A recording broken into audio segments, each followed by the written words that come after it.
She ripped a child's crayon drawing in half and dropped it at his feet. Victoria Ashford didn't even flinch. 300 people watched a billionaire tear apart a 7-year-old girl's "Good luck, Daddy" picture, and not a single person moved. The man on his knees wasn't a janitor. He wasn't lost. He was the rightful owner of her $6.2 billion company, and she had just made the worst mistake of her life. But what happened next? Nobody, not Victoria, not the cameras, not the 200,000 people watching the live stream, saw it coming. Comment below the city you're watching from, so I can see how far this story travels. Subscribe now, because this one will stay with you. The glass hit the marble floor and shattered. Victoria Ashford didn't even look down. She just let it drop from her fingers like it meant nothing. Like the champagne inside was cheaper than water. Like the man standing 6 feet away from her was invisible. I said, "Who let this man in?" Her voice cut through the lobby of the Sterling Grand Hotel. Sharp, cold, the kind of voice that made people stop mid-sentence and straighten their spines. Ethan Mercer didn't straighten anything.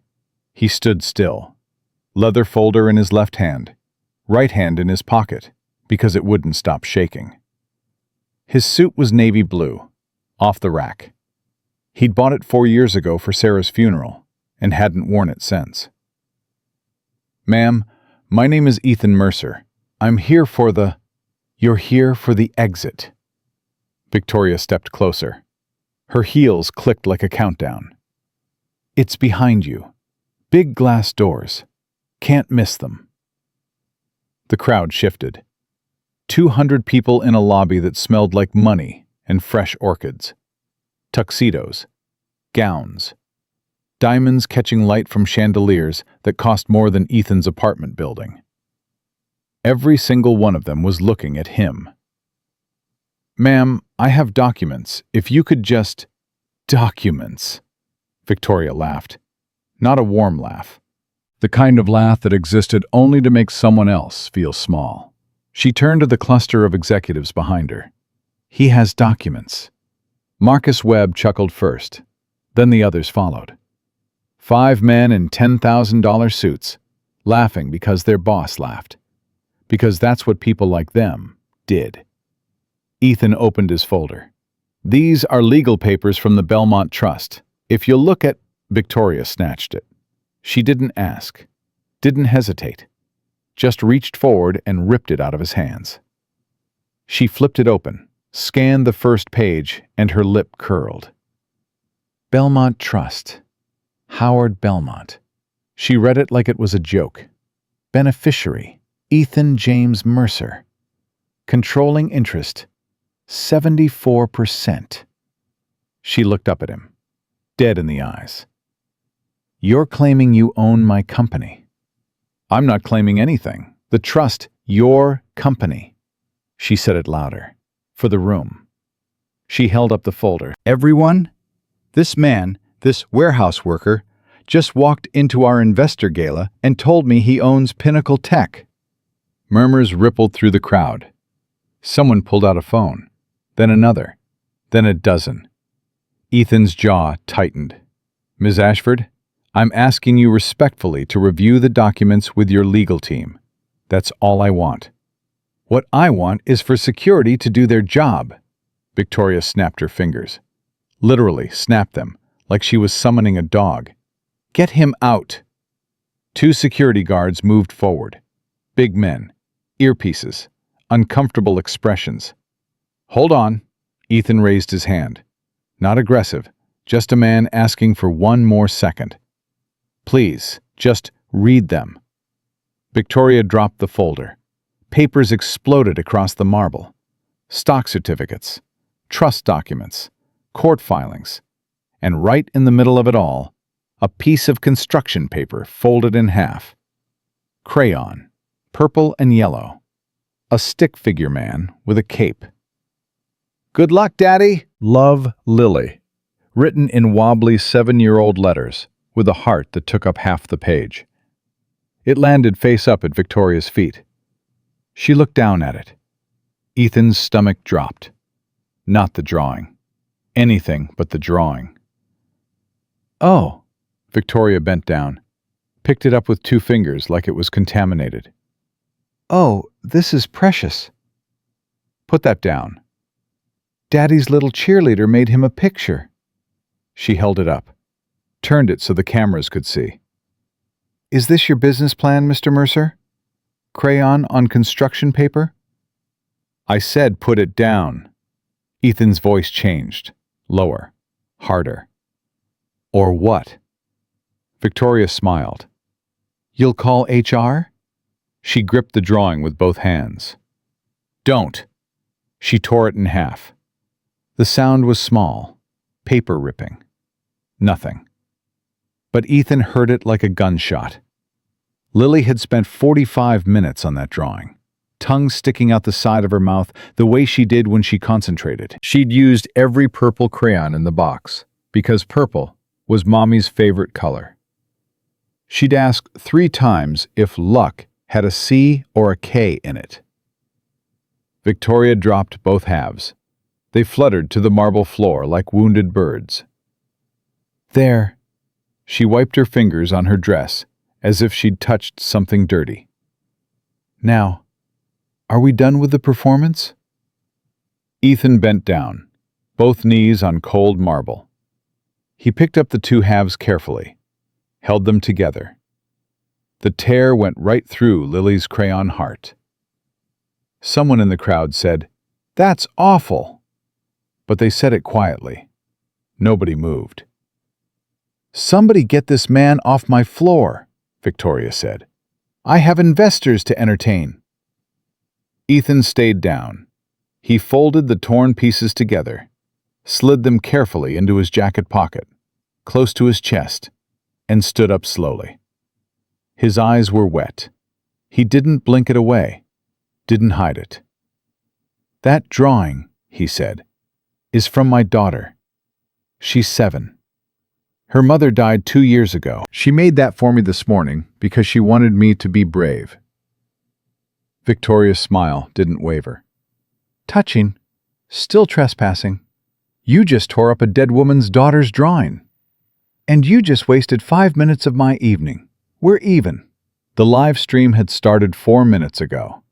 A tech blogger named Ryan Chen, 28, standing near the bar, phone aimed directly at Victoria's face. The viewer count was climbing. 10,000. 15. 20. Comments were already rolling. "Who is this woman? Why is she so cruel? Someone help that man. Is that really Victoria Ashford?" Victoria didn't notice. She'd already turned away, reaching for a fresh champagne glass from a passing server. Back to business, back to her kingdom. But Ethan didn't move. "I'm not leaving." Victoria stopped, glass halfway to her lips. "Excuse me? I'm not leaving until someone on your board reads those documents." She turned slowly. The smile was gone now. What replaced it was worse. "Marcus." Marcus Webb stepped forward. 6'1", gray at the temples, the kind of man who'd agree with whoever signed his checks. "Yes, Victoria?" "Call the police. We have a trespasser who's becoming a nuisance." "Already on it." Marcus pulled out his phone. Ethan stood alone in a circle of scattered papers. 200 people around him. Not one ally. Not one voice. His documents on the floor. His daughter's torn drawing in his pocket. And the woman who just destroyed a child's art was ordering his arrest. This was the moment most people would leave. Ethan Mercer was not most people. He'd learned that about himself 8 months ago, in a Queens apartment that smelled like laundry detergent and macaroni. It was a Tuesday. Lily was asleep, SpongeBob nightlight glowing in her room. Ethan sat at the kitchen table with a beer he hadn't touched, staring at bills. Electric, water, rent, student loan from the community college degree he never finished. The math didn't work. The math never worked. His phone buzzed. Unknown number. Mr. Mercer? This is Raymond Cross. I don't want whatever you're selling. I'm not selling anything. I'm your wife's godfather. Ethan didn't hang up. Sarah had mentioned Raymond once or twice. An attorney. Old family friend. They'd lost touch before the wedding. Sarah never talked about me much, did she? She said you were kind. I am kind. I'm also a lawyer. And I need to see you tomorrow. It's about your wife's inheritance. Sarah didn't have an inheritance. We had a savings account with $1,100 in it when she died. That's what she wanted you to believe. Raymond Cross showed up the next evening. 63. Black man in a coat that had seen better days, but still held its shape. Silver hair. Glasses. He moved slowly, not because he was weak, but because he'd learned that slow men are taken seriously. He sat at Ethan's kitchen table, looked around, saw the crayon drawings on the fridge, the single dad chaos, the life of a man barely holding it together. Your wife's real name was Sarah Belmont. Ethan stared at him. Her father was Howard Belmont. The tech guy? The billionaire? The same.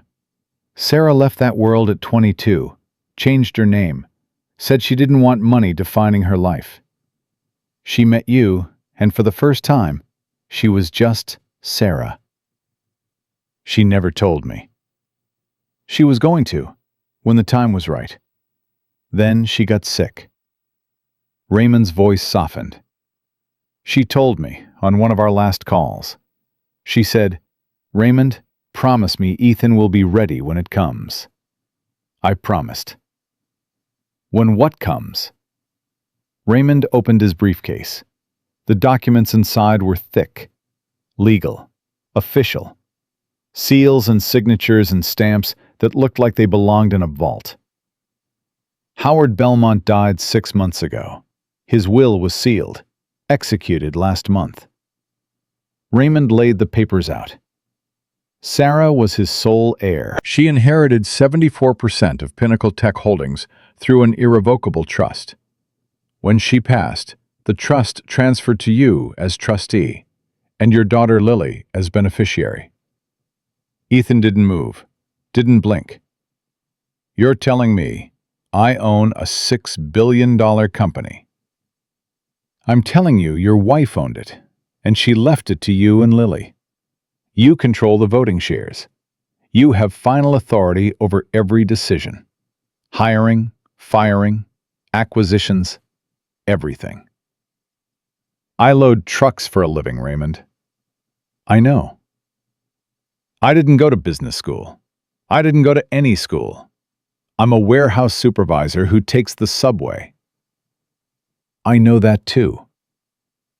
Then how the hell am I supposed to run a tech company?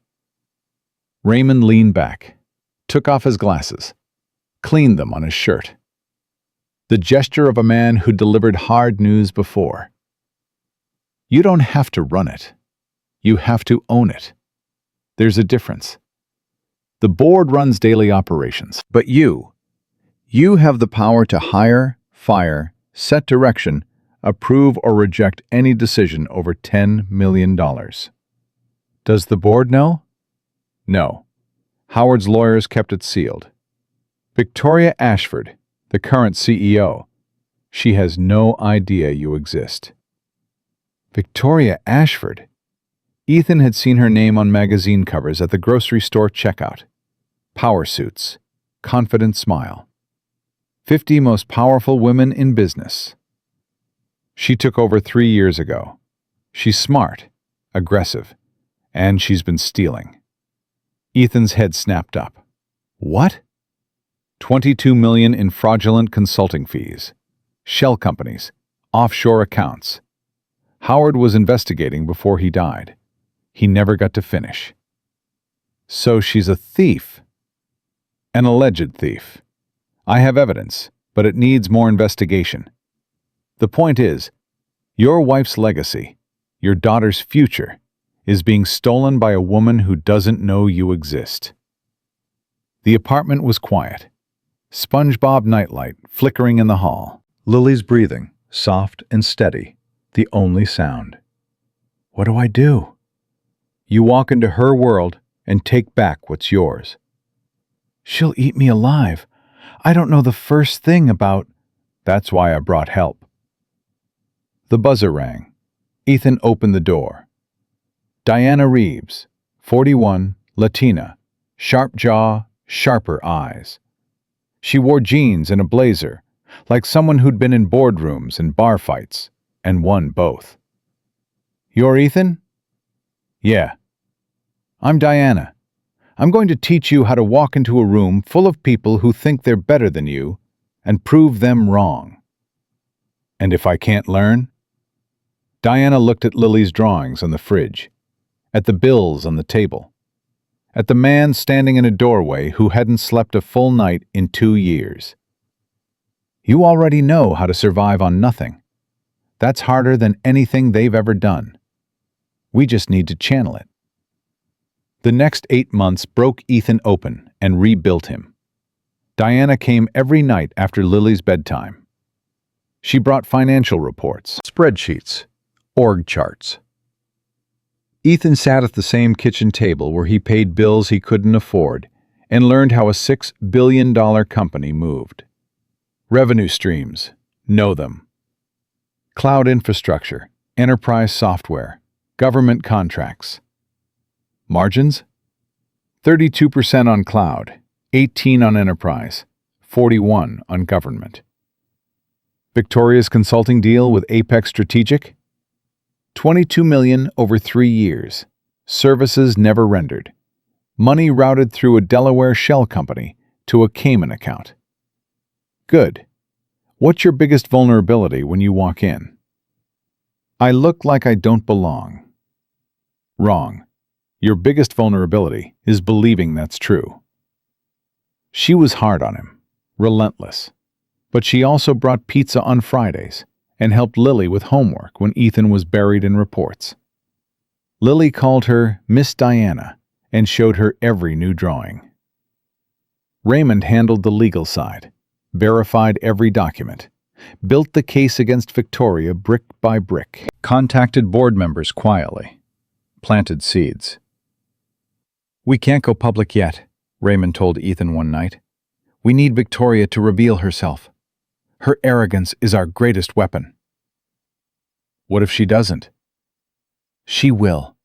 Put a man she considers beneath her in front of her at her biggest event, and she won't be able to help herself. People like Victoria don't fear poverty. They fear being ordinary. Challenge her status, and she'll burn everything down trying to protect it." "So I'm bait." "You're a mirror. You're going to show her, and the world, exactly who she is." Ethan didn't love the plan, but he understood it. The gala was scheduled for October 12th. Pinnacle Tech's annual investor showcase. 500 guests. Every major player in tech and finance. Victoria's crown jewel event. Ethan would walk in with nothing but documents and his daughter's drawing. The morning of the gala, he knelt by Lily's bed. "Daddy, you look fancy." "You think so?" "Yeah, like a movie star." But your shoes are old. He laughed. First real laugh in weeks. "Thanks, baby." "Are you going to the important meeting?" "Yeah." "Are you scared?" "A little." "Mommy said it's okay to be scared. She said scared means you're doing something brave." His throat tightened. "When did she say that?" "When she was sick. She said being brave doesn't mean you're not scared. It means you go anyway." Lily reached under her pillow, pulled out a folded piece of construction paper, purple and yellow crayon, a stick figure man with a cape. "I made this for you, for good luck. That's you with a cape, because you're a superhero." Ethan took it, hands steady this time. "I wrote, 'Good luck, Daddy.' Is luck spelled with a C or a K? K, baby. You got it right. And I drew a heart. See? It's really big because I love you really big. He pulled her into a hug, held on, smelled her shampoo, strawberry, the cheap kind from the dollar store. I'll keep it right here, he patted his jacket pocket, close to my heart. Promise you'll bring it back? I promise. And promise you'll come home? Always, Lily. Always. He kissed her forehead, stood up. The babysitter arrived, Mrs. Chen from 4B, 70 years old, watched Lily every time Ethan worked nights, never charged him, said she liked the company. You'll be good for Mrs. Chen. I'm always good. That's debatable. Lily giggled. Ethan walked to the door. Daddy? He turned. You're gonna win. I know it. He didn't trust his voice. Just nodded, waved, walked out. The hallway smelled like someone's dinner. Rice and beans. The elevator was broken again. He walked down 6 flights. Raymond's car was waiting outside. Old sedan, clean inside. Ready? Raymond asked. Ethan touched his pocket, felt the crayon drawing against his chest. No, but I'm going anyway. Back in the lobby of the Sterling Grand Hotel, the police were 12 minutes away. Victoria stood triumphant, champagne in hand. Marcus Webb smirked beside her. 200 guests had already decided Ethan was a fraud, a crazy person, a punchline. The live stream hit 60,000 viewers. Ethan was still on the floor, gathering his scattered papers. His hands had stopped shaking. Something had shifted when Victoria tore Lily's drawing. The fear didn't vanish. It changed, hardened into something else, something cold and clear. He picked up the last document, stood up, brushed off his knees. Victoria watched, amused. Still here? Most men know when they've been dismissed. Most men don't have what I have. A death wish? Patience.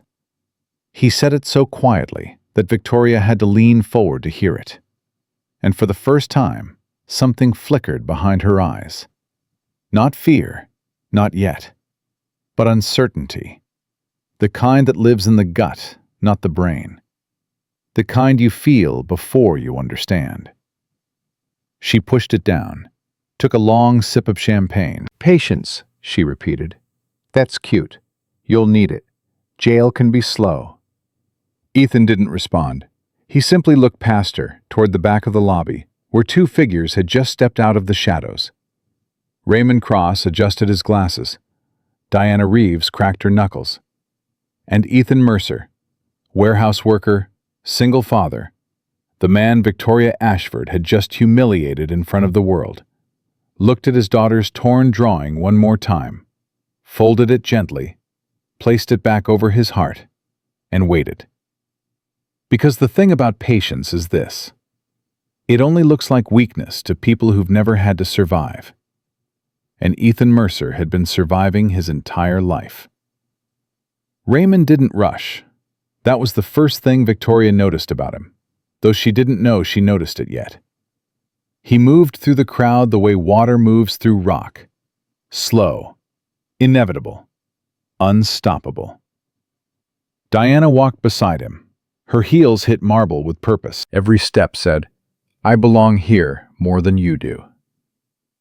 Victoria was mid-laugh, turning to Marcus Webb, when Raymond's voice reached her. Good evening, Miss Ashford. She didn't turn immediately. That was a power move.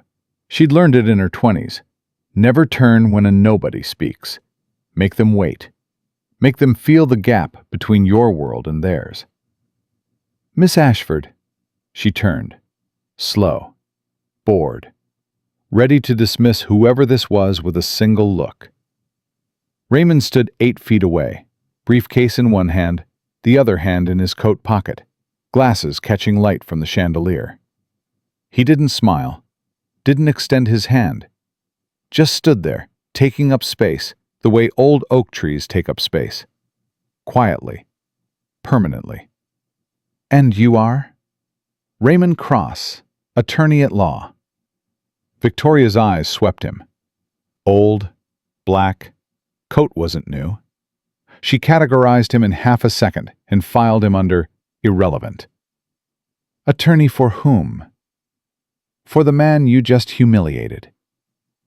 Victoria laughed, short, dismissive. "The warehouse worker has a lawyer? That's commitment to a bit. That warehouse worker is my client, and those papers on your floor are legally binding documents from a sealed trust, executed by Howard Belmont's estate." The name landed differently this time. Victoria's champagne glass paused at her lips. She lowered it. "Howard Belmont has been dead for 6 months. His estate was settled. The shares were dissolved into the board pool." "That's what you were told." "That's what happened." "That's what you assumed happened, because you never saw the will." Victoria's smile thinned. Not gone, not yet, but thinner. "I was Howard's CEO. I knew everything about his affairs." "You knew what he wanted you to know." Raymond set his briefcase on the nearest table, clicked it open. Howard Belmont had a daughter. Howard had no children. Howard had a daughter named Sarah. Sarah Belmont. She left the family at 22, changed her name, married a mechanic from Queens, lived modestly, died of cancer 2 years ago. Victoria's glass lowered another inch. Her knuckles whitened around the stem. "That's not possible. I've been with this company for 12 years. Howard never told you. There's a difference between something not existing and something being hidden from you." The lobby had gone quiet. Not silent. People still whispered, still shuffled, but the energy had changed. The crowd could feel it, the way animals feel a storm coming. Something in the air pressure. Something wrong. Marcus Webb stepped forward. "Victoria, you want me to handle this?" "I'm fine, Marcus." "Because this is clearly some kind of con. Showing up with an actor in a cheap suit, a fake lawyer, and forged documents." "My bar number is 847291. Raymond didn't raise his voice. Didn't need to. "Licensed in New York since 1989. Feel free to verify. I'll wait." Marcus pulled out his phone. Typed. His face did something complicated. Confidence draining out of it like color from a sunset. He put the phone down. "He's real." "Of course I'm real." Raymond pulled the first document from his briefcase. "This is the last will and testament of Howard James Belmont, sealed by his personal attorneys at Morrison and Partners, executed 30 days ago upon the expiration of a 6-month waiting period Howard himself stipulated." He laid it on the table. "This is the irrevocable trust establishing Sarah Belmont Mercer as the primary beneficiary of 74% of Pinnacle Tech Holdings." Second document, laid beside the first. "This is the transfer of trust upon Sarah's death to Ethan James Mercer as trustee and Lily Catherine Mercer as beneficiary." Third document. "And this is the verification letter from the Surrogates Court of New York, confirming the trust's validity as of last Tuesday." Fourth document. Victoria stared at the papers. She didn't touch them. Touching them would make them real. "This is a fraud," she said, but the champagne glass trembled in her hand. "Pick one up. Anyone. Look at the seals. Look at the signatures. Look at the notarization. Then tell me it's a fraud." Victoria didn't move. Diana Reeves spoke for the first time. "She's not going to look, because she already knows." Victoria's head snapped toward Diana. "Who the hell are you?" "Diana Reeves, corporate strategist. and the woman who spent 8 months teaching your majority shareholder everything he needs to know to replace you. Replace me? Victoria's laugh came back, but it was hollow now, a reflex without conviction. Nobody replaces me. I built this company. Howard Belmont built this company, Ethan said. Everyone turned. He'd been standing there the whole time. Papers gathered, folder reassembled, torn drawings safe in his pocket. Quiet. Waiting. Just like Raymond told him. Howard built it, Ethan repeated. My wife inherited it. And she left it to me and our daughter. Your wife, Victoria's voice dripped acid. A woman nobody's ever heard of, married to a man who loads boxes for a living. She loaded boxes too, when we first started dating. Night shift at a fulfillment center in Jersey City. She never told me who her father was. She just wanted to be Sarah. How convenient that she's dead and can't confirm any of this. The crowd sucked in a collective breath. Even Marcus Webb flinched.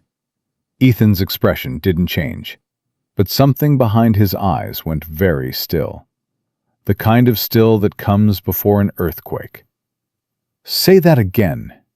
Victoria sensed it, the shift. She'd pushed something she shouldn't have pushed.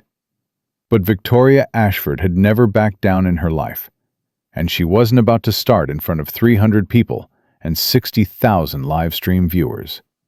I said it's convenient. Dead wife, secret daughter, a trust nobody knew about? This has con written all over it. My wife died in a hospital bed in Queens. Ethan's voice was low. Each word landed like a stone dropped into still water. I held her hand for 16 hours. Our daughter was in the hallway because Sarah didn't want Lily to see her at the end. The last thing Sarah said to me was, "Protect our girl." That's not a con. That's a promise. And I'm standing here because I keep my promises. The lobby was dead silent now. Even the whispers had stopped. Phones were still recording. The live stream had passed 100,000 viewers. Victoria turned to Raymond. Even if, and I'm not conceding anything, even if these documents are real, ownership doesn't mean authority. The board controls operations. The board appointed me. This man has no power here. Raymond almost smiled. Almost. Ms. Ashford, I've been practicing corporate law for 35 years.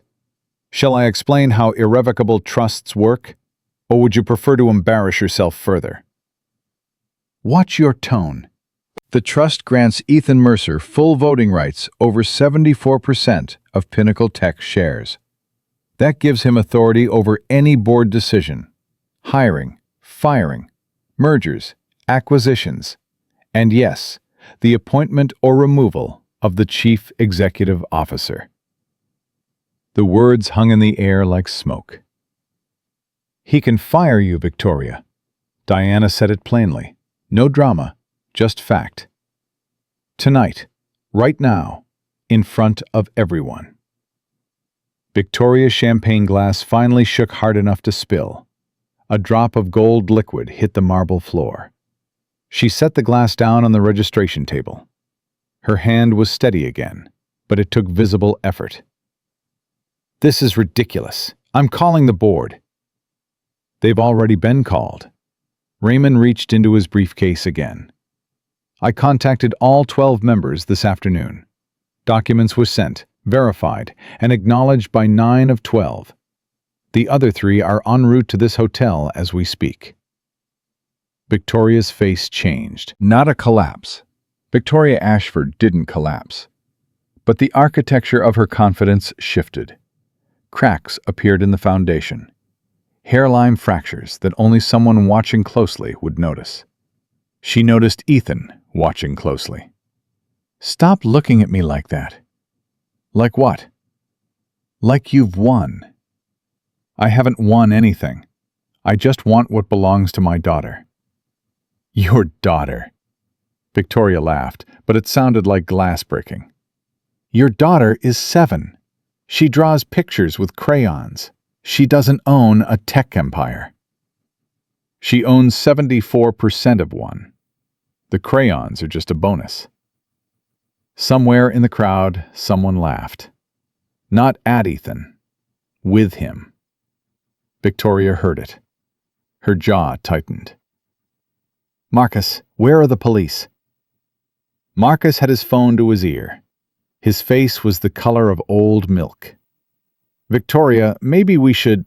Where are the police, Marcus? 8 minutes out, but listen to me. If these documents are real, if this guy actually owns... He owns nothing. Victoria. Marcus grabbed her arm, pulled her close, whispered. But in a silent lobby, whispers carry. If he owns 74%, and you just threw his papers on the floor and tore up his kid's drawing on a live stream with 100,000 viewers, you are finished. Do you understand? We need to stop. Right now. Victoria pulled her arm free. Don't touch me. And don't tell me what to do. I made you, Marcus. I made all of you. She turned back to Ethan. Her eyes were different now. Not dismissive. Calculating. Dangerous. Fine. You want to play? Let's play. She pulled out her phone. Richard, it's Victoria. Emergency board call. Now. Yes, right now. I don't care if he's at dinner. Pull him out. She hung up. Looked at Raymond. Your documents will be reviewed by our legal team. If they're fraudulent, and they are, I will personally ensure your client goes to prison for attempted fraud. And if they're genuine? They're not. But if they are? Victoria didn't answer. The elevator chimed. Doors opened. Dr. Henry Chen stepped out. 58. Board member. One of the most respected names in tech. He wore a tuxedo, but it was rumpled. He'd clearly dressed in a hurry. He looked around the lobby, saw the scattered energy, the phones, the tension.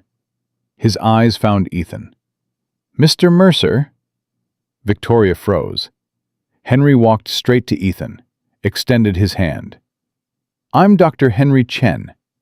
I reviewed the trust documents 2 hours ago. And? Victoria's voice was sharp enough to cut skin. Henry looked at her, then at the crumpled papers, then at the champagne stain on the marble, then back at Victoria. They're authentic, Victoria. Morrison and Partners confirmed. The surrogates court confirmed. I called Howard's personal attorney in Connecticut. He confirmed. Ethan Mercer is the legal trustee and controlling shareholder of Pinnacle Tech Holdings. The lobby didn't gasp. It was beyond gasps now. The silence was so complete that Ethan could hear the ice shifting in abandoned cocktail glasses. Victoria's face was porcelain, perfect, and empty. That's one board member's opinion. The elevator chimed again. Margaret Okafor stepped out. 52. COO. Board member. She held a tablet in one hand and reading glasses in the other. Behind her, Gerald Whitman. 64. Board treasurer. Margaret didn't pause, didn't scan the room, walked directly to Victoria. I've verified the documents independently. Gerald has as well. Gerald nodded. He looked like a man who'd aged 5 years in 2 hours. The trust is real. The transfer is real. Mr. Mercer holds 74% of all voting shares. Margaret's voice carried the weight of someone delivering a verdict. Victoria, you were never the owner of this company. You were an employee. And right now, you're an employee who just assaulted the owner's personal property and verbally abused him in front of hundreds of witnesses. Victoria's lip twitched. Once. The smallest tell. The crack that revealed the entire structure was about to come down. She turned to Ethan, looked at him, really looked at him for the first time all evening. Saw the cheap suit, the calloused hands, the wet eyes that hadn't blinked. the pocket where a torn crayon drawing sat against his heart. "This isn't over," she whispered. "No," Ethan agreed. "It's not." His phone buzzed in his pocket. He pulled it out. A text from Mrs. Chen in apartment 4B. "Lily wants to know if you used the drawing." He typed back with one thumb. "Tell her I'm holding it right now." 3 dots appeared. Then a photo. Lily in her pajamas, holding up a new drawing. This one showed 2 stick figures, a tall one and the small one, holding hands. Underneath, in crooked purple crayon, "Daddy and Lily versus the world."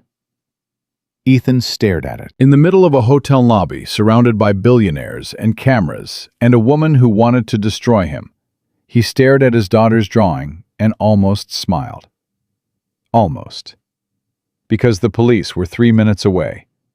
Victoria was calling every lawyer she knew.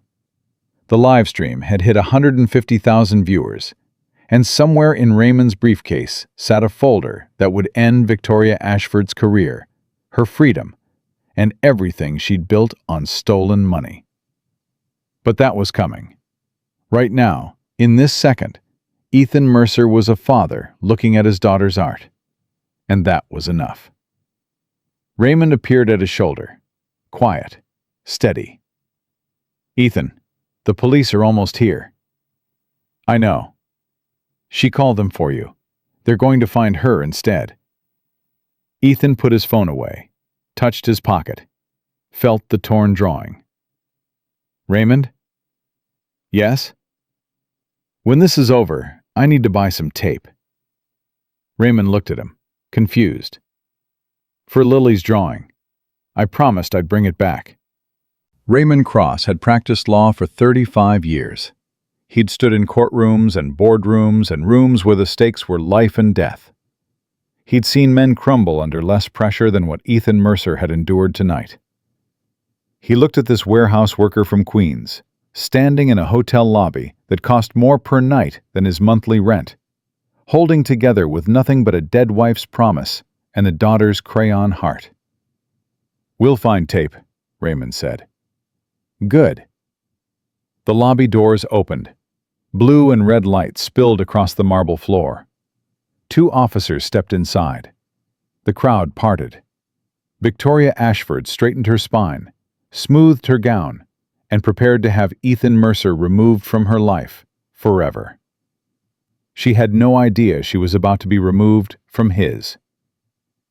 The officers moved through the crowd like they'd done this 100 times. The taller one, Sergeant Rivera, 46, walked with the steady calm of a man who'd spent 2 decades sorting liars from victims in Manhattan hotel lobbies.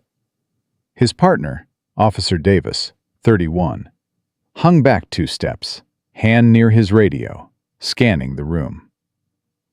Rivera stopped in the center of the lobby, looked around. 200 people staring at him. Phones everywhere. He could feel the live stream on him like heat from a spotlight. "Who called about a trespasser?" Victoria stepped forward. Smooth, controlled. She'd rebuilt her composure in the 90 seconds since the officers walked in. Spine straight, smile polished. Every inch the billionaire CEO. "I did, Sergeant. Victoria Ashford, CEO of Pinnacle Tech Holdings. We're hosting our annual investor gala, and this man," she pointed at Ethan without looking at him, "forced his way in, presented forged documents, and has been disrupting our event." Rivera looked at Ethan. Cheap suit, red eyes, papers clutched to his chest. Then he looked at the crowd, the phones, the scattered energy of a room that had witnessed something ugly. "Sir, your name?" "Ethan Mercer." "And you're here because—" "Because I own this company." Rivera's expression didn't change. He'd heard stranger things on a Tuesday. "You have identification?" "Yes, sir." Ethan reached slowly into his jacket, pulled out his wallet, handed over his license. Rivera examined it, handed it to Davis. "Run it." Already running the other one, too, Davis said, meaning Victoria's. Routine. But Victoria's smile flickered. Sergeant, this is a waste of time. The man is delusional or running a scam. Either way, he needs to be removed. Ma'am, we'll sort it out. That's what we're here for. Rivera turned back to Ethan. You said you own the company. What makes you say that? Raymond stepped forward. Sergeant, I'm Raymond Cross, Mr. Mercer's attorney. I have the relevant documents here if you'd like to review them. Rivera took the folder. He wasn't a corporate lawyer, but he'd seen enough legal documents to know the difference between something printed at a copy shop and something stamped by a court. He flipped through, read slowly. His eyebrows moved twice, both times upward. He looked at Ethan, then at Victoria, then at the 3 board members standing behind Ethan like a wall. Ma'am, these documents appear to be court certified. They're forgeries. They have notarization stamps from the New York Surrogates Court. Then the court was fooled. Rivera closed the folder. He'd been a cop long enough to know when someone was lying, and he'd been a cop long enough to know that the truth usually stood quieter than the lie. Ma'am, I'm going to need you to stay while we verify this. Stay? Victoria's voice rose half an octave. I'm not the one trespassing. He is. Nobody's being charged with anything yet. I just need everyone to stay put. Do you know who I am? Rivera looked at her, steady, unimpressed. Yes, ma'am, you told me. CEO of Pinnacle Tech. And this gentleman says he owns it. Somebody's wrong, and I'd like to figure out who before I put anyone in handcuffs. Victoria's jaw clenched. She turned to Marcus. Call Jeffrey, now. Marcus already had his phone out. Jeffrey Morrison, Victoria's personal attorney. $500 an hour. The kind of lawyer who made problems disappear before breakfast. But Raymond wasn't done. Sergeant, while you're verifying ownership, there's something else you should be aware of. Victoria's head snapped toward him. Don't. Raymond ignored her. My firm has been conducting a financial investigation into Pinnacle Tech Holdings for the past 8 months. We've uncovered evidence of significant financial crimes committed by Ms. Ashford. That is slander. Victoria's voice went cold. Ice cold. The kind of cold that freezes people in place. And you will hear from my lawyers within the hour. I welcome it, Raymond said. He pulled a second folder from his briefcase. This one was thicker. Red tab on the edge. Sergeant, I'm not asking you to act on this. I'm informing you because the FBI has been notified and federal agents are en route. The word FBI moved through the crowd like a shockwave. Whispers erupted. The live stream, now at 180,000 viewers, exploded with comments. Victoria laughed. It was the best performance of her life, and it was almost convincing. The FBI? Of course. What's next? The CIA? The Secret Service? $22 million, Victoria. Diana Reeves spoke from behind Raymond. Clear, precise, like a surgeon naming the disease. Routed through Apex Strategic Consulting, a company that has no employees, no office, and no clients. Just a mailbox in Delaware and a bank account in the Cayman Islands. Victoria turned on her. You have no right to... The account was opened 4 days after Howard Belmont died. Diana held up her phone, screen facing out. 12 payments over 18 months, all approved by you. All for services that were never performed. Shall I keep going? This is a setup, a coordinated attack. It's an audit. Raymond's voice was the calmest thing in the room. Howard Belmont started it before he died. He suspected you were stealing. He was building a case. He had an FBI meeting scheduled for the week after his death. Victoria went still. Completely still. Not the controlled stillness of confidence. The frozen stillness of a woman hearing something she thought was buried forever. That's not true. Howard kept notes, handwritten, in a journal he gave to his estate attorneys with instructions to pass it to me upon the execution of his will. Raymond reached into the folder, pulled out a photocopy. This is his handwriting, authenticated by 3 independent experts. He held it up, not for Victoria, for the room. Victoria stealing. Shell companies. At least $20 million. Protect the company. Protect Sarah's inheritance. Contact FBI. Victoria stared at the paper. Her face did something Ethan had never seen on a powerful person before. It emptied. Not anger, not fear, just empty. Like someone had pulled the plug on everything that kept her running. Then it came back. All of it. Fury. Howard was senile. Everyone knew it. His last year he was confused, paranoid. Those notes mean nothing. His doctors disagree. Raymond produced another document. Full cognitive evaluation, 6 weeks before his death. Normal function, clear mind, sound judgment. You had this planned. Victoria looked at Ethan, really looked at him. Not at his suit or his shoes or his calloused hands. At him. You walked in here knowing exactly what would happen. I walked in here hoping you'd read a piece of paper. Ethan's voice was quiet. You chose to throw it on the floor. You set me up. I showed up.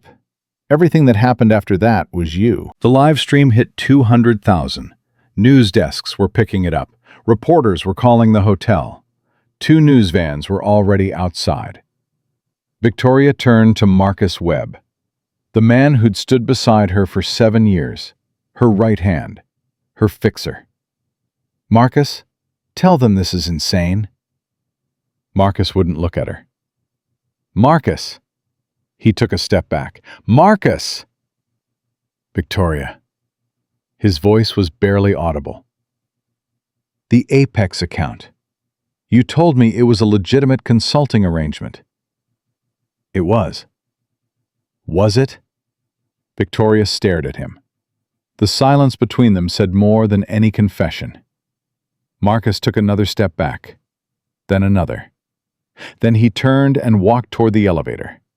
Didn't run, didn't hurry. Just walked away with the steady pace of a man abandoning a sinking ship he'd known was going down for months. Victoria watched him go. Something cracked in her expression. Not remorse, not guilt. Loss. The specific loss of realizing that loyalty bought with money evaporates the second the money is in question. Anyone else? She said to the room. Her voice shook. She pretended it didn't. Anyone else want to abandon ship? Nobody moved. Nobody spoke. Nobody even breathed loud. Sergeant Rivera's radio crackled. He listened. His face shifted. Copy that. He looked at Victoria. Something in his eyes had changed. Ma'am, I've just been informed that federal agents from the FBI's Financial Crimes Unit are in the building. Victoria's hand went to the table beside her, steadied herself. This is a railroad job. Ma'am, I want my attorney. I'm not saying another word without Jeffrey Morrison present. That's your right. The elevator doors opened. 3 people stepped out. 2 men, 1 woman. Dark suits, federal posture. The woman led. Agent Rachel Torres, 43, the kind of face that gave nothing away. She walked straight to Rivera, badge out, brief conversation. Rivera nodded, stepped aside. Torres approached Victoria. Ms. Ashford, I'm Special Agent Rachel Torres, FBI Financial Crimes. We need to speak with you regarding financial irregularities at Pinnacle Tech Holdings. I have nothing to say. That's your right, but I should inform you that a federal warrant was signed this afternoon. We'll be executing a search of your office, home, and financial records beginning tomorrow morning. Victoria's breathing changed, faster, shorter. The kind of breathing that happens when the body understands what the mind refuses to accept. This is political. Someone is targeting me because I'm a successful woman who... Ma'am, this is financial. $22 million was moved through shell companies over 18 months. The paper trail leads to accounts in your name. If you have an explanation, we'd like to hear it. If not, we'd like you to come with us voluntarily for questioning. Voluntarily. For now, those two words hit harder than anything else said all night. For now. The implicit threat, the ticking clock, the "we're being polite, but we don't have to be," that separated a conversation from an arrest. Victoria looked around the lobby one last time. 200 people. Board members who wouldn't meet her eyes. Staff who'd looked away. A tech blogger with a phone that had shown the world exactly who she was. And Ethan Mercer, standing there, quiet, not gloating, not smiling, just standing. She hated that most. The absence of victory in his eyes. If he'd been smug, she could have hated him purely. But he looked tired, sad even, like none of this was what he wanted. "You think you've won," she said to him. "I think my daughter's drawing is torn in half in my pocket. I don't think anyone won tonight." Victoria blinked. For 1/2 second, something human flickered across her face. Then it was gone. "Agent Torres, I'll come voluntarily." But I want it on record that I deny all allegations. Noted. Torres gestured toward the door. Victoria straightened her gown, lifted her chin, walked. Every step precise. Every step a performance. Even now, even walking toward the end of everything, she performed. She passed Ethan, stopped. "You'll fail," she whispered. "You don't know the first thing about running a company. In 6 months, you'll drive it into the ground, and everyone will know that Howard Belmont's legacy died with a warehouse worker who couldn't handle it." Ethan looked at her. No anger, no fear. Just the calm that comes from having already survived the worst thing that can happen to a person. "Maybe, but I'll do it honestly.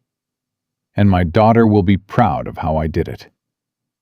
Victoria's lip trembled. Once. She killed it. Walked on. The crowd parted.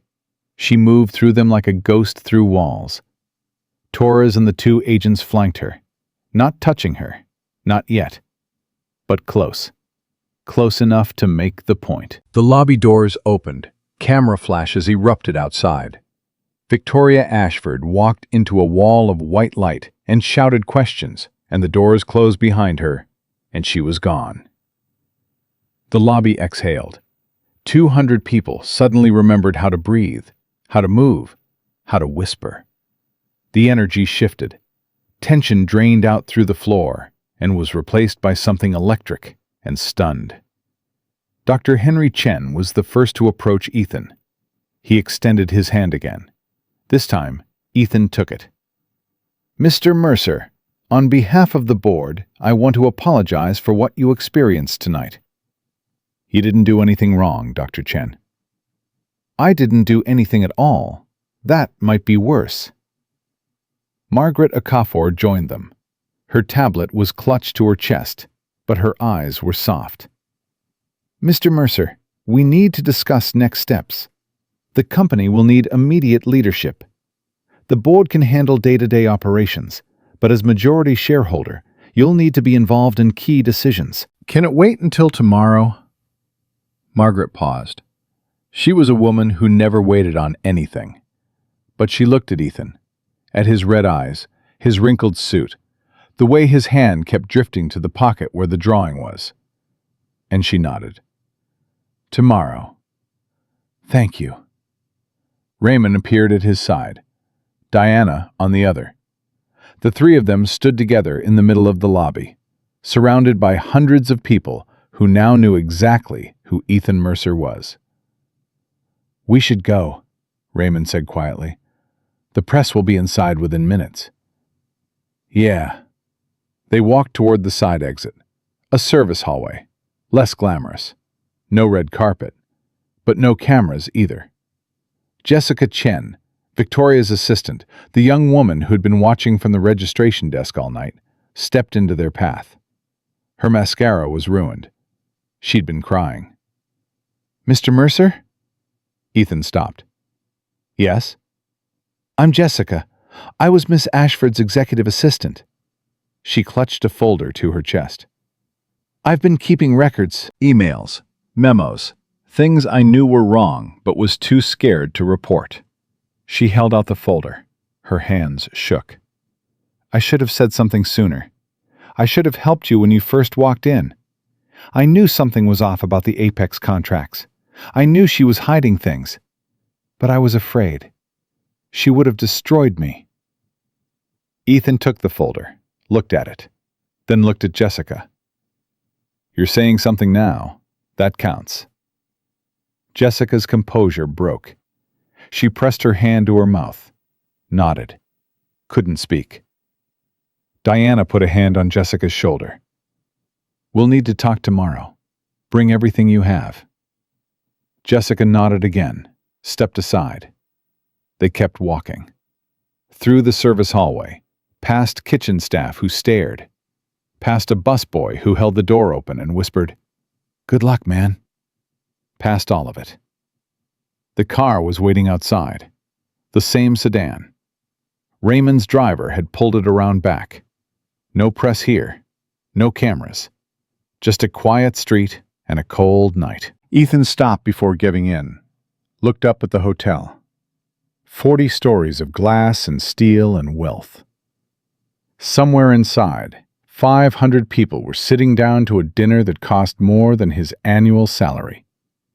Somewhere out there, Victoria Ashford was sitting in the back of a federal vehicle, learning what it felt like to lose everything. Ethan, Raymond's voice, gentle. Car's waiting. 1 second. He pulled out his phone, called Mrs. Chen. Hello? Hi, Mrs. Chen. Is Lily still awake? She's trying very hard to stay awake. Keeps asking about you. Put her on? Rustling. Then that voice. That small, perfect voice that made every terrible thing about this night shrink down to nothing. Daddy! Hey, baby. Did you win? He leaned against the car, closed his eyes, felt the cold air on his face and the torn drawing against his chest. Yeah, Lily, we won.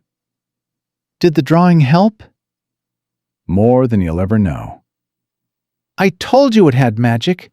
The heart has magic in it. He pressed his hand against his pocket, felt the paper, the tear running through the crayon heart. Yeah, baby, it does. Are you coming home now? Right now. I'll be there in 40 minutes. Can we have ice cream? Mrs. Chen said no because it's bedtime. But if you say yes, she has to listen because you're the daddy. Ethan laughed. The real kind. The kind that shakes your chest and makes your eyes sting for a completely different reason. We'll see. That means yes. That means we'll see. Go brush your teeth. I'll be home soon. Okay. Daddy? Yeah? I love you really big. I love you really big too, Lily. He hung up, stood there for a moment, phone in one hand, the other hand over his heart. Raymond and Diana waited, They didn't rush him. They'd learned that about Ethan over the past 8 months. He moved at his own speed, and the things that mattered most to him had nothing to do with money or power or companies. He got in the car. Raymond got in beside him. Diana took the front. The driver pulled away from the hotel. The city slid past, lights and noise and life. Ethan reached into his pocket, pulled out the 2 halves of Lily's drawing, held them together. The tear went right through the big purple heart she'd drawn, right through the words, "Good luck, Daddy."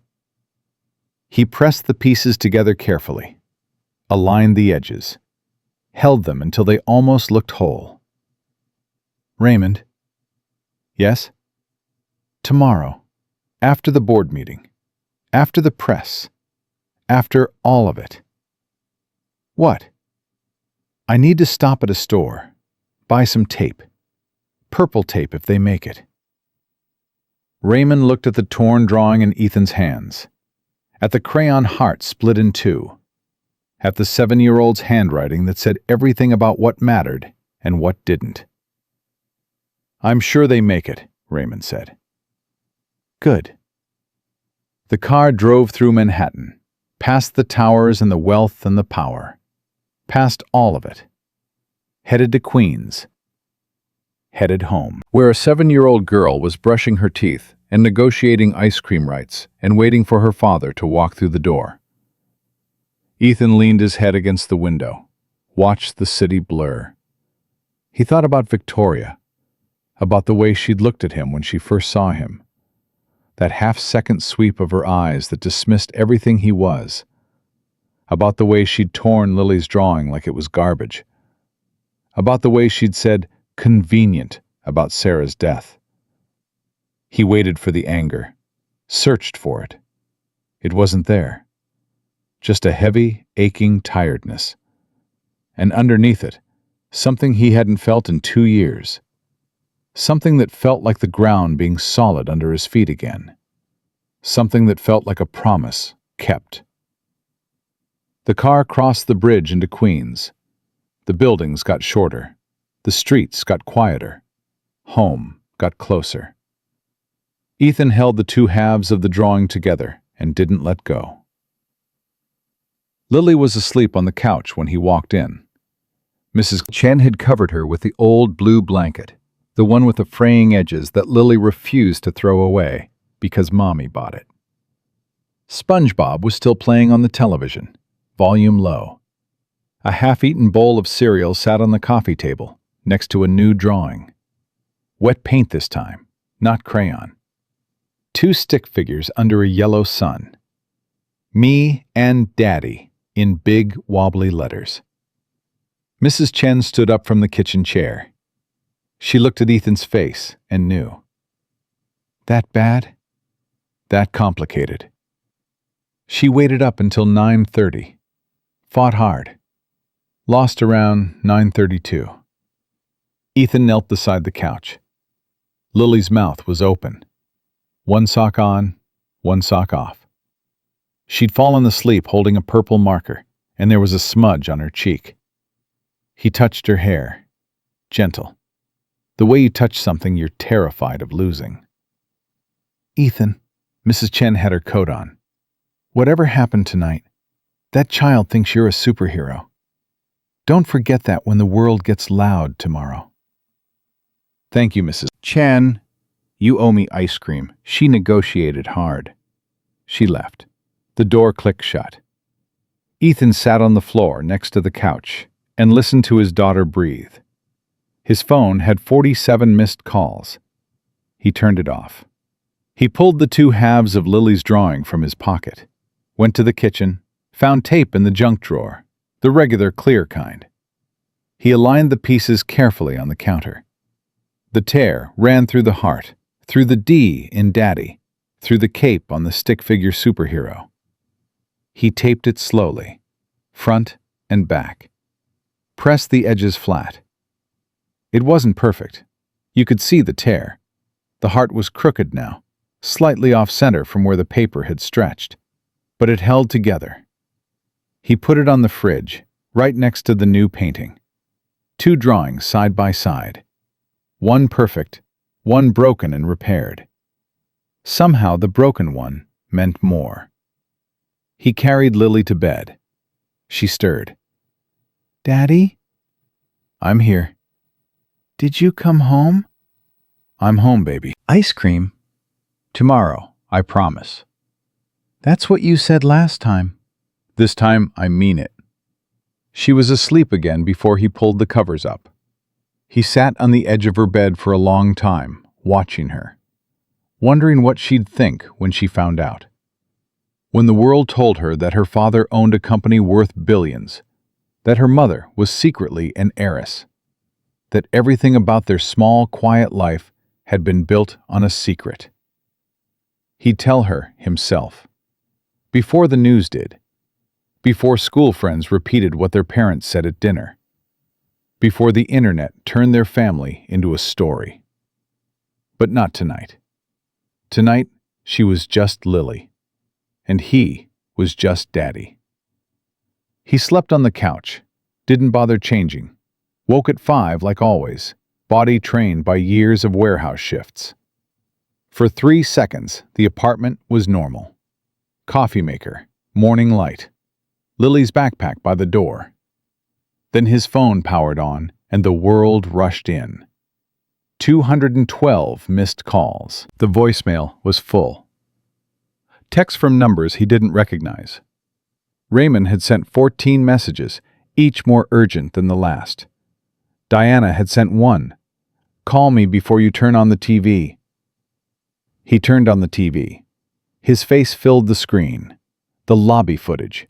Victoria snatching his folder. Papers flying. The drawing being torn. Him on his knees. The anchor was saying his name like they'd been saying it all night. Like it belonged to everyone now.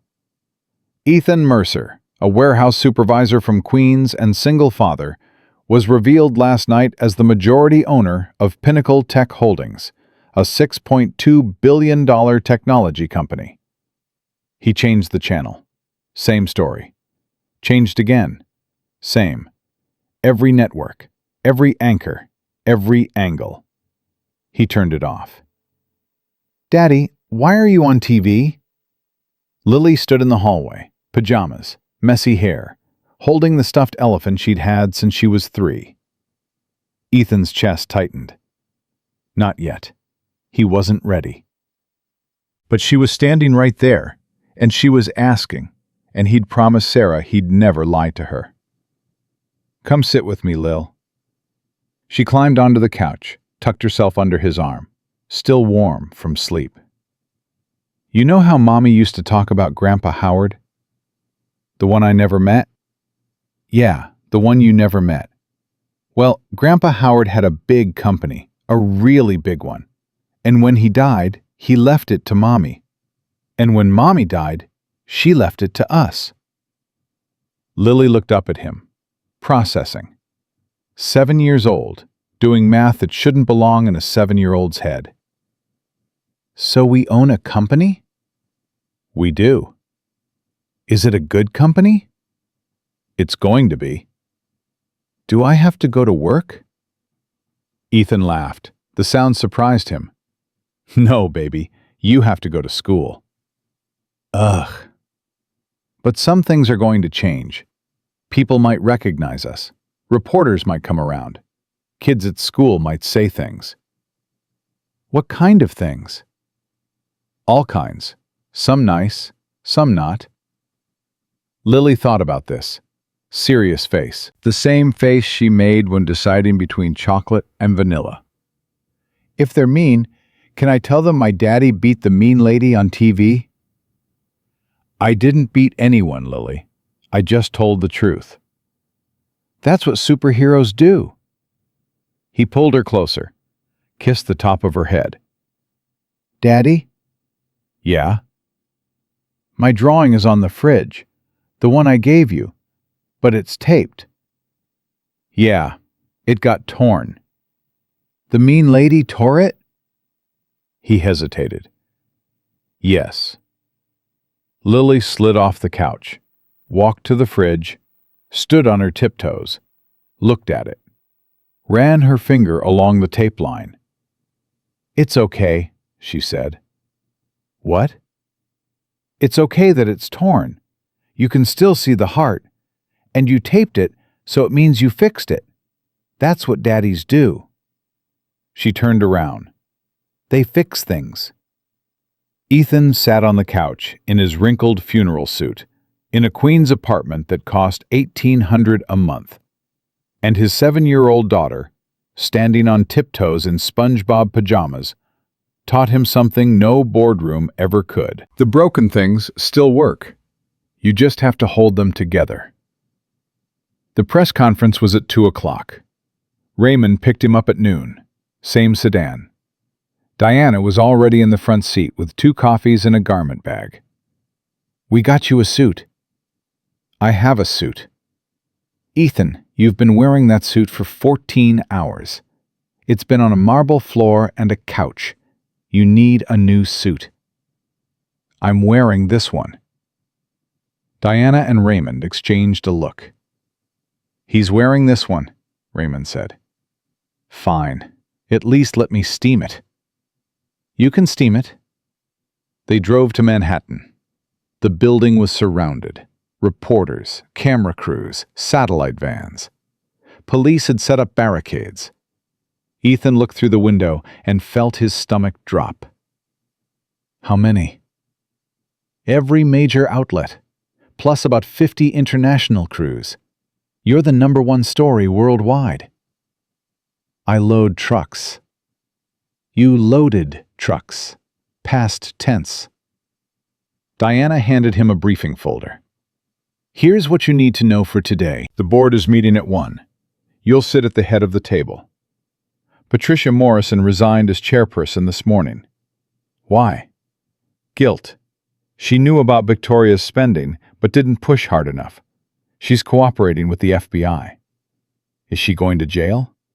"Probably not, but her career is over." The car pulled into the underground garage. Security met them. Real security this time.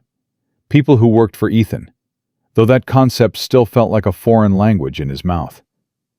They rode the elevator to the 47th floor. The doors opened, and Ethan stepped into a hallway lined with people. Employees, hundreds of them, standing on both sides. Quiet at first, then someone started clapping. Then everyone. Ethan walked through it, nodded, tried to smile. A woman from accounting reached out and squeezed his hand. A young engineer gave him a thumbs up.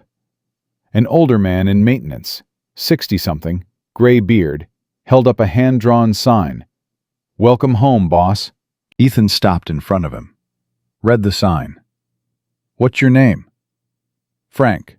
Frank DeLuca. Been here 31 years. Started when Howard was still running things from a garage." "You knew Howard?" "Knew him well. Good man. Would have been proud of what you did last night." "I didn't do much." "You stood up. In this building, that's been rare lately." Frank lowered the sign. "Don't let them change you, son. The suits upstairs have a way of making good people forget who they are." Ethan shook his hand. "I'll remember that, Frank." The boardroom was enormous. Long table, 12 chairs. Ethan had seen it in photos Diana showed him during training. But photos didn't capture the weight of the room, the history, the decisions made here, lives affected, fortunes built and destroyed. His chair was at the head. He sat down. The leather creaked. His feet touched the floor. That was good. He'd worried, absurdly, that it would be too high, that his feet would dangle like a kid's. Board members filed in. Dr. Henry Chen sat first, then Margaret Okafor, then the others, one by one. Gerald Whitman's seat was empty. He'd resigned overnight. 2 others were gone too. Victoria's allies, fleeing before the investigation reached them. 9 board members remained. They looked at Ethan. He looked at them. "I'm not going to pretend I know what I'm doing," he said. The room tensed. That wasn't in any script Diana had written. 8 months ago, I was loading trucks on a night shift. I'd come home at 6 in the morning and make my daughter lunch for school. That was my life. It was small, and it was hard, and it was mine. He paused. Now I'm sitting in this chair, and I know most of you are thinking the same thing Victoria thought last night, that I don't belong here, that a warehouse worker can't run a $6 billion company. Nobody spoke. Nobody moved. You might be right. I don't have an MBA. I didn't go to Stanford. I've never read a quarterly earnings report that I didn't have to Google half the words in. He looked at each of them. But I know what it's like to work 60 hours a week and still not make rent. I know what it's like to explain to a 7-year-old why we can't fix the heat this month. I know what it's like to be looked at the way Victoria looked at me last night. Like I'm less than. Like I don't count. He leaned forward. 53% of the people who work in this building make under $60,000 a year. They take the subway. They worry about groceries. They're a lot more like me than like Victoria. And for 3 years, the person running their company was stealing from them. Margaret Okafor's pen stopped moving. So here's what's going to happen. I'm going to learn. Fast. Diana Reeves will serve as interim COO. Raymond Cross will oversee the legal transition. I'll make mistakes. When I do, I expect you to tell me. Not politely. Directly. I'm not Victoria. I don't need people who agree with me. I need people who will tell me when I'm wrong. He sat back. But I will make one thing clear. This company belongs to my daughter. Everything I do here, every decision, is for her future. If that's not enough for you, the door is right there. Nobody moved toward the door. Henry Chen spoke first. Mr. Mercer, I've sat on this board for 11 years. That's the most honest thing anyone has said at this table. Margaret nodded. What do you need from us? A full audit. Every contract, every payment, every deal Victoria touched. I want to know where every dollar went. That will take months. Then we start today. The board meeting lasted 3 hours. Ethan listened more than he spoke. Asked questions that Diana had prepped him for, and questions she hadn't. Some were sharp, some were basic. He didn't pretend to know things he didn't. When it was over, Margaret stopped him at the door. Mr. Mercer. Ethan? Ethan, your wife. Sarah. I never met her, but Howard talked about her sometimes, late at night, after difficult board meetings. He'd say, my Sarah would have done it differently. I never understood what he meant. What do you think he meant now? Margaret looked at the boardroom, at the empty chairs, at the weight of everything that had gone wrong. I think he meant she would have cared about the people, not just the numbers. I think that's what you're going to do too. I'm going to try. That's enough, for now. The press conference was a blur. 50 journalists, cameras, microphones. Ethan stood at the podium. The same wrinkled suit, no teleprompter, no speechwriter. Just a man with a piece of paper he'd written on the car ride over. My name is Ethan Mercer. I'm a single father from Queens. Yesterday, I walked into a hotel and was told I didn't belong. The woman who ran my family's company tore up my daughter's drawing and threw my documents on the floor. He held up the taped drawing. Lily's purple heart. The tear visible through the clear tape. My daughter made this. She's 7. She put a heart on it because she loves me. A woman who runs a $6 billion company thought this was garbage. He said it on the podium. It's not garbage. It's the most valuable thing I own. More valuable than this company. More valuable than any stock certificate or trust document. Because a child made it with love, and love is the one thing you can't steal, forge, or buy. He looked at the cameras. Victoria Ashford will face justice. The FBI is doing its work. This company will recover. But I want to say something to every parent out there working 2 jobs, every single dad eating dinner over the sink, every person who's been looked at the way I was looked at last night. His voice was steady, quiet, the way Ethan always was when he meant something completely. You're not less. You're not invisible, and your kid's crayon drawing is worth more than every champagne glass in every hotel in Manhattan. He stepped back. The room erupted, questions shouted, cameras flashing. Raymond took the microphone. Mr. Mercer won't be taking questions. He has to pick up his daughter from school. That line would make every headline by evening. In the car, headed to PS 142 in Queens, Ethan loosened his tie, leaned back, closed his eyes. You did good, Diana said from the front seat. I talked too much. You talked exactly enough. His phone buzzed. Text from an unknown number. Mr. Mercer, this is Frank DeLuca from maintenance. Just wanted to say, Howard would be proud. Don't let the suits change you. P.S. Your daughter's drawing is already framed in the employee break room. Someone printed the photo from the press conference. Hope that's okay. Ethan typed back. It's okay, Frank. Tell them I said thank you. The car pulled up to PS 142, 3:15. Bell hadn't rung yet. Ethan got out, stood at the fence with the other parents. Some recognized him, stared, whispered. He ignored it. The bell rang. Kids poured out, backpacks bouncing, shoes untied, controlled chaos. Lily exploded through the door, saw him, sprinted. Daddy! She hit him at full speed, arms around his waist, face buried in his stomach. Hey, baby. You came. I always come. Mrs. Patterson showed the class a picture of you on the news. She said you were brave. Tommy Miller said you were famous. I said you were just my dad. Just your dad. That's the best thing I am. She pulled back, looked up at him. Something in her face had changed. Not much, just a flicker. The awareness that the world was bigger and stranger and more complicated than she'd thought yesterday. Daddy, are we rich now? He knelt down, eye level. We have money, Lily. A lot of it. But that doesn't make us different. I'm still going to make your lunch. You're still going to do your homework. We're still going to be us. Can we be us with ice cream? He laughed, picked her up, put her on his shoulders. She grabbed his hair for balance, the way she always did. Yeah, baby.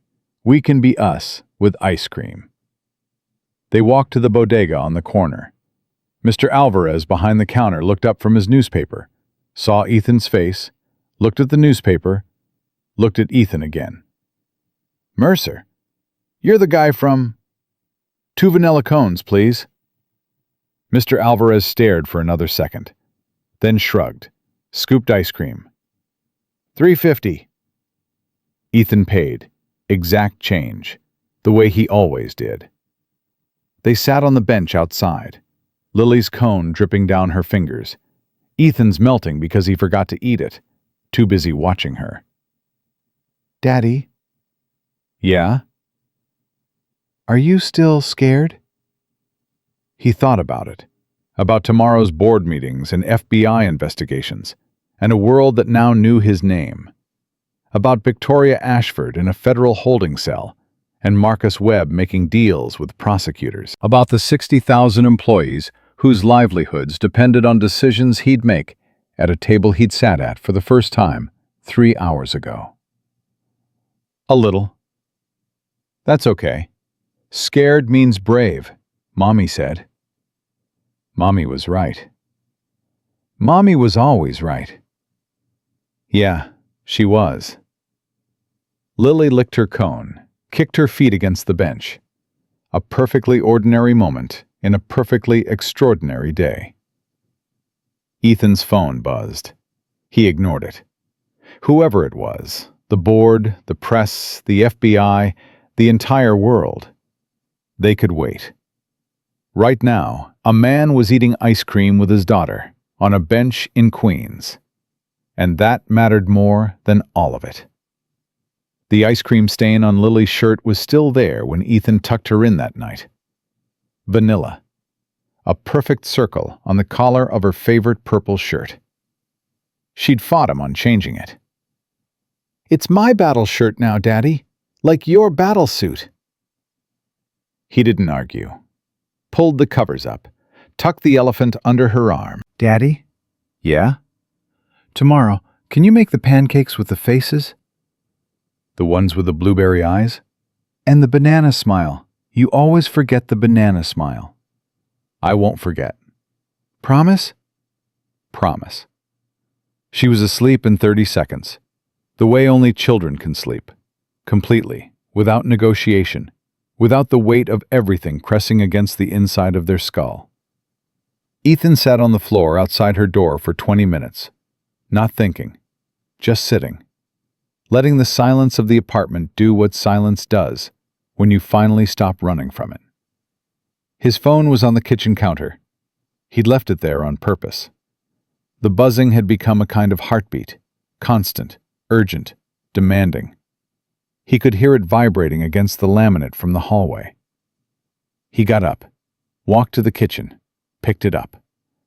106 new messages, 38 missed calls, 3 voicemails from Raymond marked urgent, a text from Diana that said, "Trial date set, call me," and 1 email from an address he didn't recognize. Subject line, "From Victoria Ashford." He stared at it, thumb hovering. He opened it. "Mr. Mercer, my attorney advised me not to write this. I'm writing it anyway. I'm not going to apologize for believing you were a fraud. I've spent 20 years in rooms where people lie about who they are to get what they want. I assumed you were one of them. I was wrong. But I am going to apologize for the drawing. I've been thinking about it since they brought me here. The way you picked up those pieces, the way you held them. I didn't see a con man in that moment. I saw a father. And I tore up his daughter's art and threw it at his feet. My own father left when I was 9. He took everything. Left my mother with nothing. She cleaned offices for 16 years to keep me in school. I spent my entire life making sure I'd never be powerless like her. And last night, I looked at you, a parent who reminded me of everything I came from, and I punished you for it. That doesn't excuse what I did.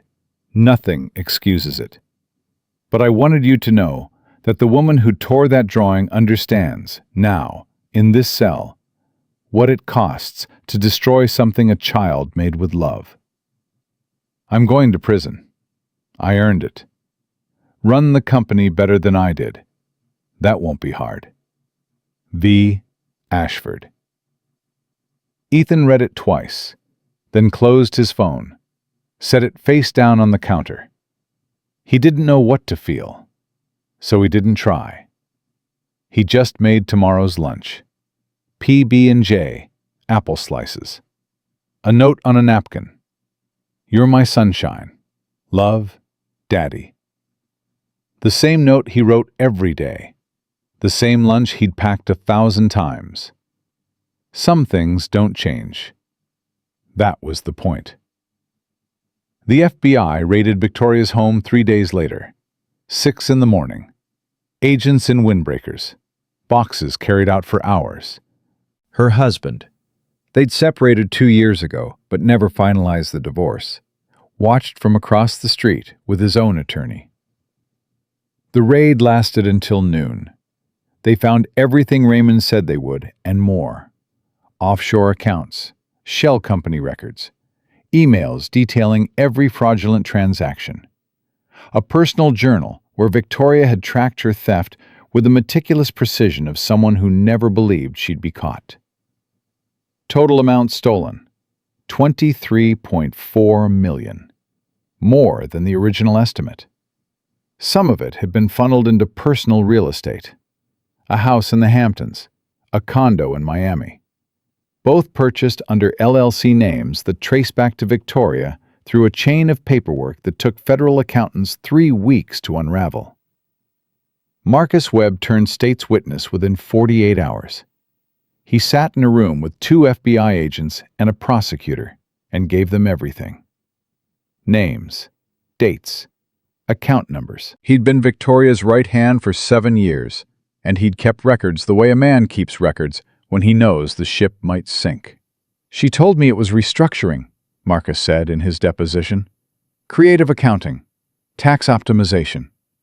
I believed her for the first 2 years. After that, I didn't believe her. But I stayed because she paid me $400,000 a year, and I had a mortgage. The prosecutor asked, "Did you ever consider reporting the fraud?" Marcus looked at the table. Every day. And every day I decided my comfort was more important than doing the right thing. What changed?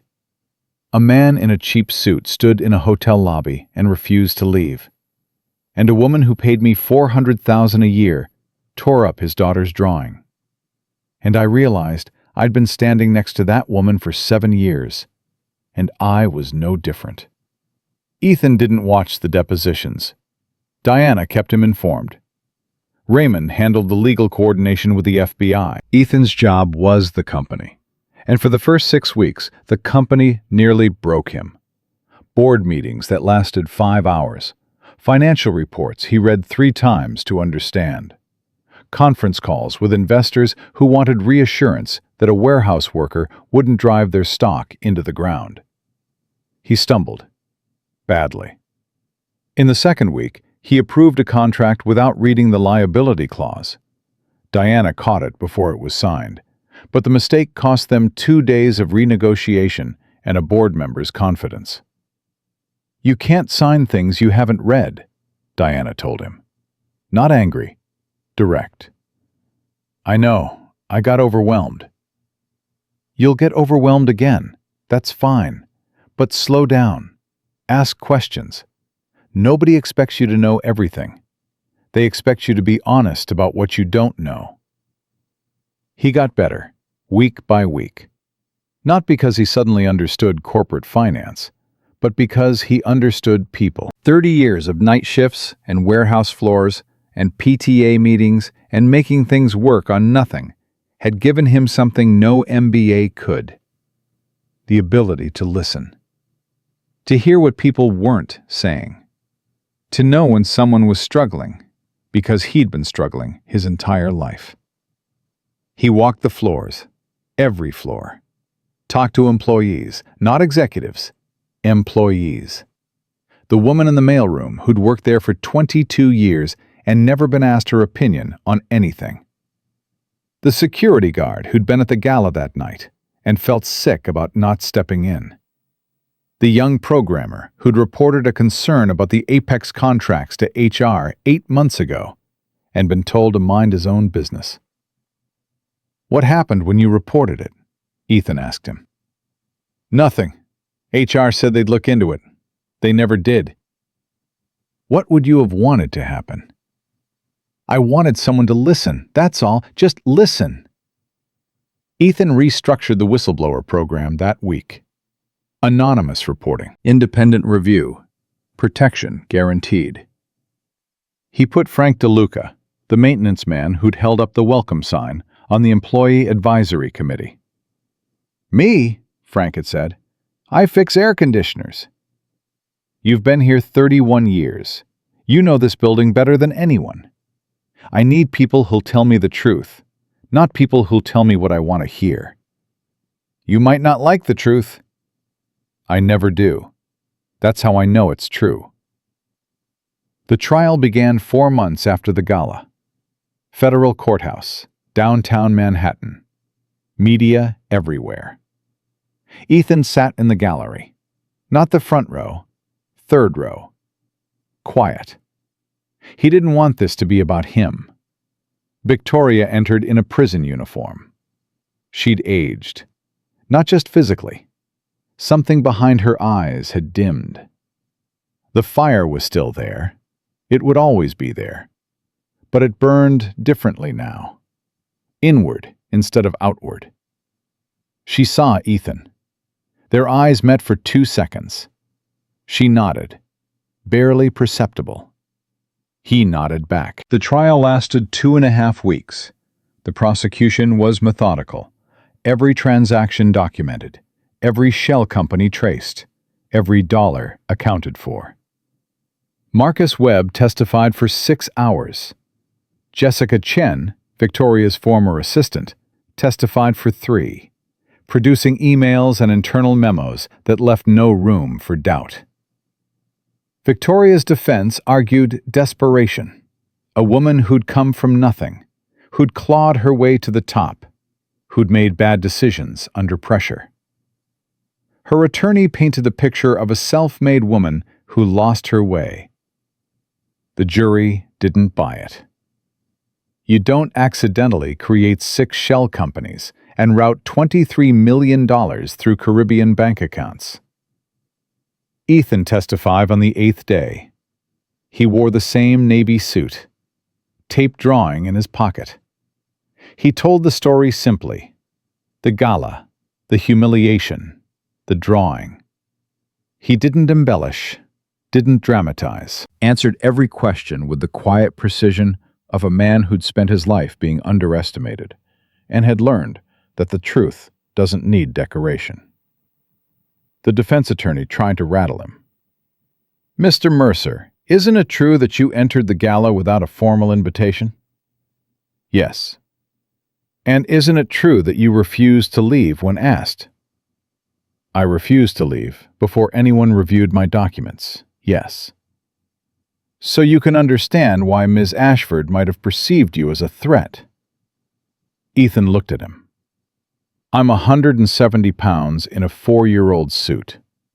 She had 2 security guards, 300 guests, and a building full of staff. If she felt threatened by me, that says more about her than it does about me." The defense had no redirect. Guilty. All 19 counts. The foreman read each one, and each one landed in the courtroom like a nail being driven into wood. Victoria stood still through all of them. Didn't flinch, didn't cry, just stood. Sentencing came 3 weeks later. Judge Maria Hernandez, 61. Known for being fair and merciless in equal measure. "Miss Ashford, you stole $23.4 million from a company entrusted to you. You exploited the death of its founder. You attempted to victimize his heir. You showed no remorse until apprehension." Victoria stood, her attorney beside her. "I sentence you to 28 years in federal prison, eligible for parole in 18. Victoria's knees buckled. Her attorney caught her arm. She steadied, straightened, looked at the judge. "Thank you, Your Honor." 2 words. The courtroom murmured. Victoria turned, walked toward the door where marshals waited.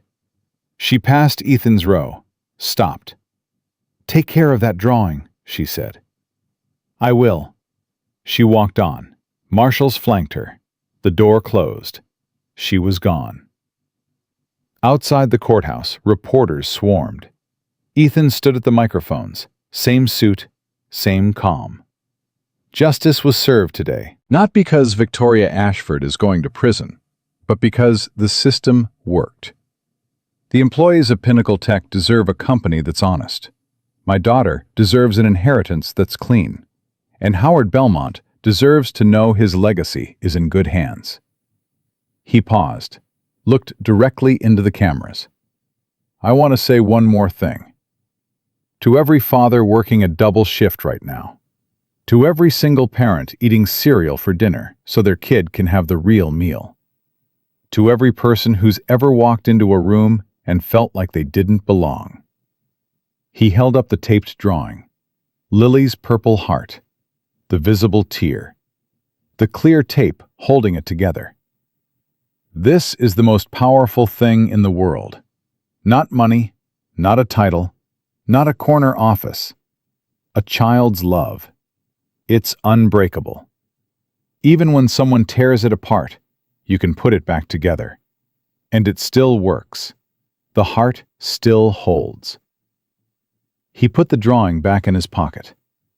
Go home. Hug your kids. That's all that matters. He walked away. No more questions, no more cameras. Just a man in a cheap suit walking down the courthouse steps. Raymond was waiting at the car. The press wants more. The press has enough. The board wants to discuss the foundation launch. Tomorrow. Diana needs you to review the... Raymond. Yes? I'm picking up my daughter. Then we're going to the bodega for ice cream. Then we're going home. Everything else can wait. Raymond opened the car door. Didn't argue. The Sarah Mercer Foundation launched 1 month later. $30 million. Not 50. Ethan didn't believe in announcements that sounded like performances. 30 million, allocated specifically. Free legal aid for single parents. Childcare subsidies. Education scholarships. Financial literacy programs. Every dollar tracked. Every program measured. No shell companies, no creative accounting. Just money going where it was supposed to go. Ethan didn't name it after himself. Named it after the woman who started everything by walking away from a fortune because she wanted a life that was real. The first grant went to a single father in Detroit. 2 kids. Night shift at an auto plant. His landlord was evicting him because he'd missed 1 month's rent while his son was in the hospital. The foundation covered 6 months of rent, the medical bills, and a lawyer who made sure the eviction was reversed. Ethan called him personally. Mr. Mercer, I don't know what to say. You don't have to say anything. Just go home to your kids. How do I pay this back? You don't. Someday, when you can, you help someone else. That's how it works. A year passed. Pinnacle Tech stock was up 31%. Revenue grew. Employee satisfaction hit the highest numbers in the company's history. The Employee Advisory Committee Frank DeLuca sat on had implemented 23 policy changes, all of them small, all of them meaningful. Longer parental leave. Subsidized childcare. A fund for employees facing emergencies. Ethan still took the subway to work 3 days a week. He'd moved, not to a mansion, but to a house in the same neighborhood. 3 bedrooms, a backyard. Lily had a tire swing and a dog named Biscuit, who ate shoes. He still made her lunch every morning. PB&J, apple slices, a note on a napkin. The tapes drawing hung in his office. 47th floor, right next to the window where Manhattan spread out below. Visitors saw it immediately. Some asked about it. Most didn't need to. They'd seen the video. They knew. Beside it, framed, was a new drawing. Lily had made it on the 1-year anniversary. 3 stick figures this time. A tall one, a small one, and one with wings floating above them. Daddy and Lily and Mommy in heaven. The heart was even bigger this time. It took up a quarter of the page. Ethan was in his office when the call came. A year and 2 months after the gala. Diana knocked. There's a man downstairs. Security flagged him. He's not on any list. He says he needs to see you. Who is he? Won't give his name. Just says he drove 4 hours and he's not leaving until he talks to you. What does he look like? Mid-30s, work boots, holding a folder. Ethan went still. Send him up. The man who walked into his office was 36. Hispanic. Calloused hands. Paint on his jeans. He held a folder the way Ethan had held his that night at the gala. Tight, like it contained something precious and fragile and easily destroyed. Mr. Mercer, my name is Carlos Gutierrez. I'm a house painter from Newark. I'm also the sole heir to a manufacturing company my grandfather built. My uncle has been running it for 8 years. He's been stealing from it. Everyone tells me I can't fight him because I'm nobody. I'm just a painter. Carlos held out the folder. His hand shook. I watched your video, the one from the gala.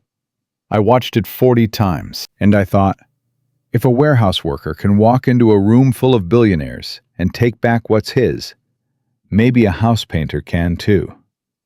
Ethan took the folder, opened it, looked at the documents. Familiar pattern. Trust papers. Financial irregularities. A family legacy being devoured by someone who thought they were untouchable. He looked at Carlos, saw himself, 12 months ago, scared, overwhelmed, standing in a doorway with everything to lose. Sit down, Carlos. You'll help me? I'll do better than that. Ethan picked up his phone. Raymond, I need you up here. And call Diana. We have work to do. He turned back to Carlos. You're not nobody. And your uncle just ran out of time. Carlos sat down, exhaled. The sound of a man putting down something he'd been carrying alone for years. That evening, Ethan picked up Lily from school. Same fence, same chaos, same 7-year-old explosion through the door. Daddy! Hey, baby. I got a gold star in reading. That's my girl. And Tommy Miller said his dad saw you on TV again. What did you say? I said, my dad's on TV because he's nice to people. Is that right? That's exactly right. They walked to the bodega. Mr. Alvarez had their cones ready before they reached the counter. 2 vanilla, $3.50. Ethan paid exact change. They sat on the bench. Daddy? Yeah? A boy at school said we're rich. What did you tell him? I told him we have ice cream. That's the same thing. Ethan pulled her close, kissed the top of her head, smelled strawberry shampoo, the cheap kind from the dollar store. He could afford the expensive kind now. He still bought the cheap kind. Lily liked the smell. That was enough. His phone buzzed. He pulled it out. Text from Frank DeLuca. Boss, the break room drawing is getting old. Lily got any new ones? The guys are asking. Ethan showed it to Lily. The people at Daddy's work want a new drawing. Lily's eyes went wide. Really? For the whole building? For the break room? That's like a gallery. I'm an artist in a gallery. You sure are. I'm going to make the best one ever, with glitter. Please, no glitter. All the glitter. Ethan laughed. Lily laughed. Mr. Alvarez laughed from behind the counter, though he probably couldn't hear them. The sun was going down. The bodega's neon sign buzzed to life. Traffic hummed. Somewhere in Manhattan, a company worth $6 billion was running smoothly because a warehouse worker from Queens had walked into a room where he didn't belong and refused to leave. Somewhere in a federal prison, a woman who once tore a child's drawing in half was staring at a concrete wall, thinking about the sound paper makes when it rips. Somewhere in Newark, a house painter was sitting in his truck, staring at a folder, finally believing that his story might end differently than he'd feared. And right here, on a bench outside a bodega in Queens, a father and daughter were eating ice cream. Vanilla. The cheap kind. The kind that drips down your fingers if you don't eat fast enough. Lily leaned against Ethan's arm. Daddy? Yeah, baby? I love you really big. I love you really big, too. Bigger than the company? Bigger than everything. She nodded, satisfied, went back to her cone. Ethan looked at the sky, orange and purple, Sarah's favorite colors. He touched his pocket, felt the drawing, the tape, the heart that held. He'd kept his promise, every one of them, to Sarah, to Lily, to Howard Belmont, who'd trusted a stranger with his legacy, to himself, The version of himself who'd stood in a queen's apartment 8 months ago, terrified, holding a dead wife's secret, wondering if he was enough. He was enough. He'd always been enough. He just needed the world to stop talking long enough to prove it. The streetlights came on. Lily finished her cone, wiped her hands on her battle shirt, the one with the ice cream stain that she'd never let him wash. "Ready to go home?" Ethan asked. "Ready." He took her hand, small fingers wrapped around his. They walked down the sidewalk, past the laundromat, past the bodega, past the fire hydrant where Lily liked to balance, past all of it, toward home. Behind them, the city kept moving. Millions of lights, millions of stories, millions of people carrying folders full of things they were afraid to show the world. Ethan Mercer had shown his, and the world had listened. Not because he was rich, not because he was powerful, not because he owned 74% of anything, because he was a father who kept his promises, because he stood up when it would have been easier to walk away, because he taped together a torn heart and put it on the fridge and never forgot what mattered. The man Victoria Ashford had looked at and seen nothing turned out to be everything. Not a CEO, not a billionaire, a father. That was always enough. That was always the whole story. Ethan and Lily walked home through the fading light, hand in hand. He didn't look back. There was nothing behind him that mattered more than what was right beside him. And the drawing in his pocket, taped, torn, imperfect, and unbreakable, beat against his chest like a second heart.